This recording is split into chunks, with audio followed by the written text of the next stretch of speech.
Hello ji, good morning, welcome our new blog. और अपनी tour का डे 4 स्टार्ट हो चुका है।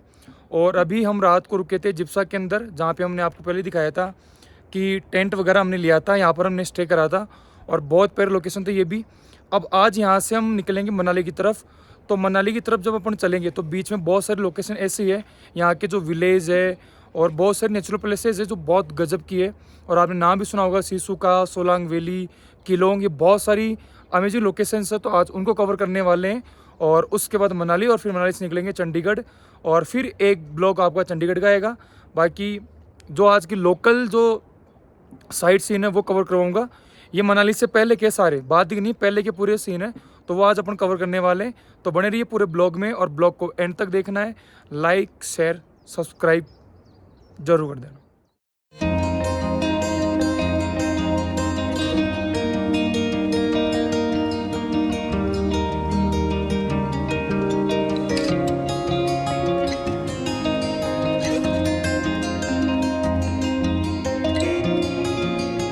लो जी भाई, सामान सुमान निकाल लिया है और अब चलते हैं अपनी नेक्स्ट लोकेशंस पे। अभी सुबह की 6 बजे, लेकिन बहुत प्यारा मौसम हो रहा है। और भाई साहब 3-4 बैग भर के लाए, पता नहीं क्या लेके आए इनमें, कपड़े भी बहुत लेके आए लेकिन ज़्यादा पहने नहीं थे। चलो चलते हैं। और बाकी अगर आप भी कभी यहाँ टेंट वगैरह में रहने के लिए सोचो तो मैं यहाँ का जो ये कॉटेज है, ये जो होटल है, इसके नंबर डाल दूँगा, तो यहाँ पर आप कॉन्टेक्ट कर सकते हो। और ये जो लोकेशन जिप्सा, इसको ऐसे मान लो कि टेंट के लिए बहुत फेमस है। मतलब जैसे टूरिस्ट आते हैं ना, तो इतने पूरे रूट के अंदर जो टेंट है, जो कैंपिंग है, उसके लिए लोकेशन सबसे ज़्यादा फेमस है। और बहुत सारे जो लोग मनाली से भाई साहब यहाँ आते हैं शाम को रुकने के लिए, तो मस्त जगह है। तो आप भी कभी आओ तो यहाँ पर रुक सकते हो। और बाकी चलते अपने नेक्स्ट लोकेशन पे। ले चले भाई विजयपाल, हेलो। हाँ जी, इधर आओ एक बार। तो तंबू में रह के कैसा फील हुआ आपको? बहुत ही अच्छा मजा आया। और इधर इधर नींद इधर भी इधर अच्छी आई। नींद अच्छी आई बिल्कुल भाई साहब, पैसे भी तो अच्छे लगे, तो नींद अच्छी नहीं आती क्या? आते ही। विजयपाल कह रहा है नींद बड़ी है, तो भाई पैसे भी तो बहुत अच्छे लगे, नींद तो आती कि नहीं आती, और नहीं आती तो भाई जबरदस्ती आनी पड़ती नींद भी।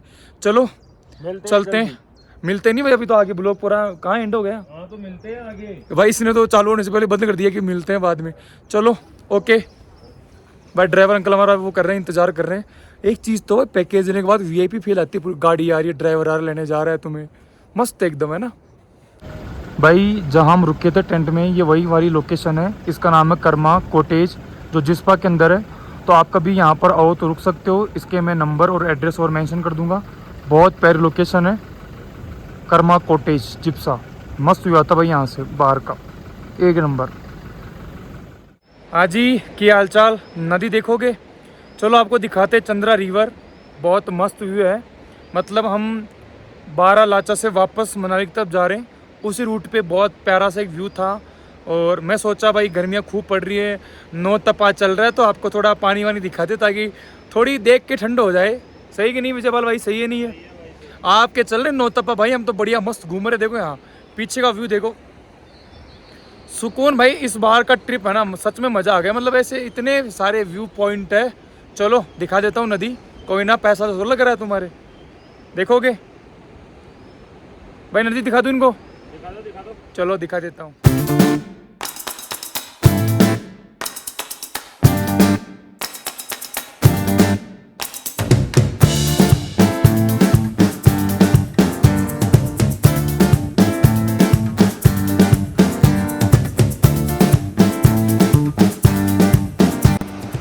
बर्फ वाले पहाड़ दिखाऊं?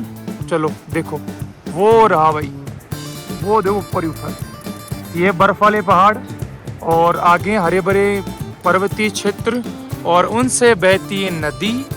हाय चिल करो चिल। हम आगे पहाड़ में, दुनिया जाए पहाड़ में भाई, मस्त मजा आ रहा है। हा हा, जिंदगी चिल करो चिल, मस्त एकदम। लेकिन तब चिल करना जब रोजगार युक्त हो, कहीं लोन वान लेके मत घूमना भाई, नहीं बहुत परेशानी हो जाएगी। पैसा खुद के पास हो तो घूमना, बाकी हम तो सब ऐसे ही कहेंगे वो कर लो और वो कर लो, अकॉर्डिंग टू यू, सब जो बेस्ट हो तब कुछ चीज़ें करनी चाहिए। हाँ जी, अब दिखाते हैं आपको यहाँ के खेत वगैरह, कौन कौन सी फसलें होती है। यहाँ कुछ लोकल फार्मर्स है, उनसे बातचीत करते हैं। और भाई बहुत खूबसूरत गाँव है, बहुत मस्त गाँव है एकदम। थोड़ा नीचे चल के आते हैं, मतलब रोड से बहुत नीचे हैं, जाके देखते हैं कौन कौन सी फसलें उगाते हैं, कैसे खेती करते हैं, इरिगेशन का क्या तरीका है। चलो देखते हैं। अभी हम हैं दालंग मैदान हिमाचल में, और जैसा कि मैंने कहा था कि आपको यहाँ का फार्मिंग का तरीका दिखाऊंगा और मोस्टली किसकी फार्मिंग होती है। तो आपने सुना भी होगा जो टेम्परेट एरिया, जो शीतोष्ण जो क्षेत्र होते हैं, यहाँ पे जैसे फूल गोभी, पत्ता गोभी, आलू, इनकी फार्मिंग करते हैं। तो यहाँ पर जिस खेत में हम हैं, ये यहाँ पे फूल गोभी लगा रहे हैं। और थोड़ा आप इधर दिखाइए एक बार, यहाँ पे फूल गोभी की रोपाई चल रही है अभी। पहले यहाँ पर प्लांट को नर्सरी में पहले प्लांट को यहाँ पर तैयार करा है, उसके बाद नर्सरी से यहाँ लेकर आए और अभी इसकी फूल गोभी की प्लांटिंग चल रही है। आपको एक काम की चीज़ दिखाता हूँ। जैसे आपको ये दिख रहा होगा, ये एक इक्विपमेंट है, इसके दो काम हो रहे हैं। मतलब इसमें देखो एक चार आपको नीचे यहाँ पे थोड़ा दिख रहा होगा, ये इन चारों से यहाँ पे गड्ढा भी बन रहा है और इन्हीं गड्ढों के अंदर लगाते हैं फूल गोभी को।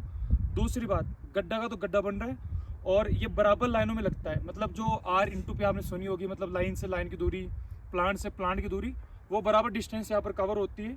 और यहाँ पे जो मिट्टी देखो बिल्कुल काली मिट्टी, तो इसकी वाटर होल्डिंग कैपेसिटी भी आपने सुनी होगी बहुत ज़्यादा होती है। तो इसके अलावा यहाँ पे आपको आगे भी देख, मेरे पीछे आपको दिख रहा होगा, यहाँ पे सीढ़ी नुमा खेती भी होती है जिसको अपन कंटूर फार्मिंग कहते हैं। तो यहाँ फार्मिंग का अलग अलग तरीका है। कुछ इलाके यहाँ पर जो प्लेन है वहाँ पर ऐसे नॉर्मल खेती करते हैं, लेकिन जहाँ पर थोड़ा पहाड़ी एरिया ज़्यादा है, जैसे आपको पीछे दिख रहा होगा, तो वहाँ पर कंटूर फार्मिंग करते हैं। और जैसे अपने नॉर्मली फव्वारा वगैरह होता है, तो यहाँ पर भी फव्वारे से भी इरिगेशन करते हैं। इसके अलावा ड्रिप सिस्टम से भी इरिगेशन करते हैं। मतलब काफ़ी अलग अलग मेथड है और बहुत सारी जगह तो ऐसे हैं जहाँ सीधा पानी छोड़ते हैं। तो बहुत मस्त एकदम सुंदर गांव है। हमारे साथ यहाँ के एक लोकल फार्मर है सुनील जी, और इनसे पूछते हैं कि ये जो फूल गोभी की प्लांटिंग है, मतलब वो कब करते हैं, नर्सरी में कब तक रखते हैं, फिर कितने दिन बाद फसल पककर तैयार हो जाती है, कौन सा खाद वाद देते हैं। तो जैसा कि आपको दिख रहा होगा, एक बार मेरे को देना, जैसा कि आपको दिख रहा होगा भाई, ये है फूल गोभी का प्लांट और इसको पहले नर्सरी में तैयार कराए और यहाँ आप खेत में लेकर आए और इसकी प्लांटिंग चल रही है। तो इसको नर्सरी में कितने दिन रखा है आपने यहाँ पे? 25 से 30 दिन तक। 25 से 30 दिन नर्सरी में रखा है और अब इसकी प्लांटिंग हो रही है। हाँ जी। तो ये जो टोटल क्रॉप है वो कितने दिन में पककर तैयार हो जाती है? 90 दिन में जी। इसका जो लाइफ साइकिल है यहाँ का वो लगभग 90 दिन का। 90 दिन के बाद ये पककर तैयार हो जाती है। आप यहाँ पे जैसे मिट्टी में कौन सा खाद वाद काम में लेते हो? शुरू में लगता है हलाई के टाइम 12 बत्ती, फास्फोरस, हाँ हाँ NPK। हाँ हाँ उसके बाद निडाई में लगता है यूरिया, हाँ। और क्या बोलते हैं, कैल्शियम, नाइट्रोजन, यही सब, और 12 बत्ती मिक्स करके डालते हैं। 12 बत्तियाँ को लोकल फेमस वो है क्या खाद वाद?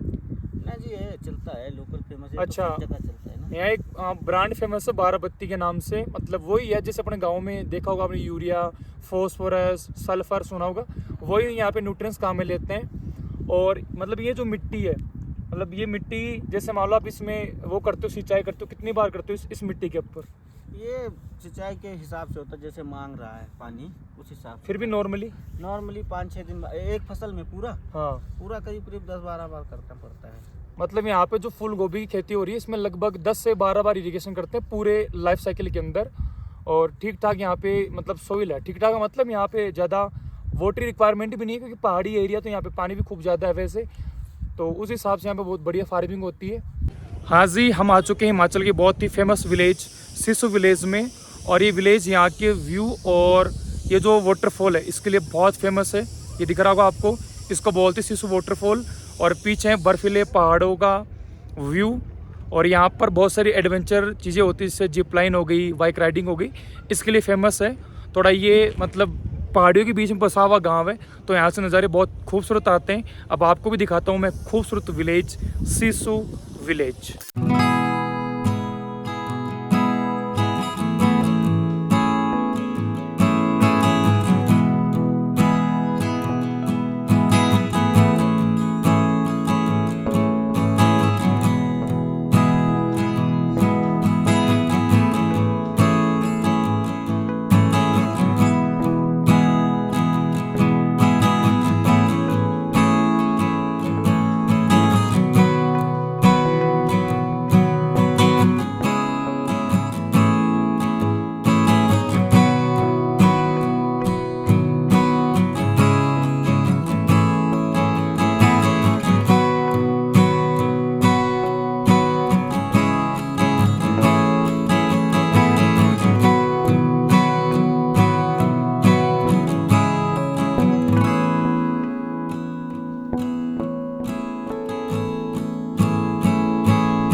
आपको ये सामने जो वायर दिख रहा है इसको बोलते हैं रिवर जिप लाइन, मतलब इस साइड से उस साइड क्रॉसिंग होती है।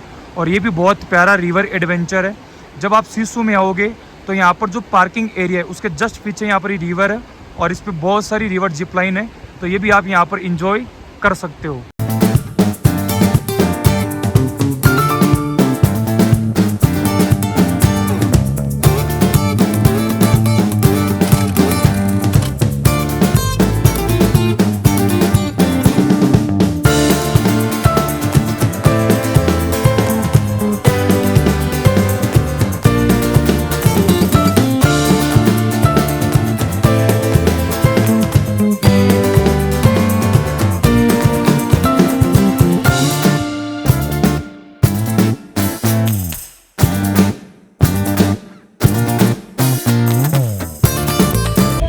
हाँ जी, आज का ब्लॉग अपना यहीं पर एंड होता है और अब हम निकल चुके हैं चंडीगढ़ के लिए और कल अपने घर पहुँचेंगे।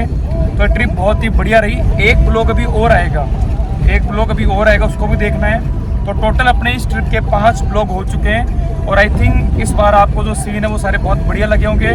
तो आपको कैसा लगा आपकी बार ट्रिप? बहुत ही अच्छा, फुल आनंद, मजा आ गया फुल। अंकल जी आप भी 2 शब्द तो कह दो लास्ट अब। बढ़िया, ट्रिप कैसा लगा हमारे साथ? बहुत अच्छा लगा, बहुत अच्छे आदमी है, बढ़िया।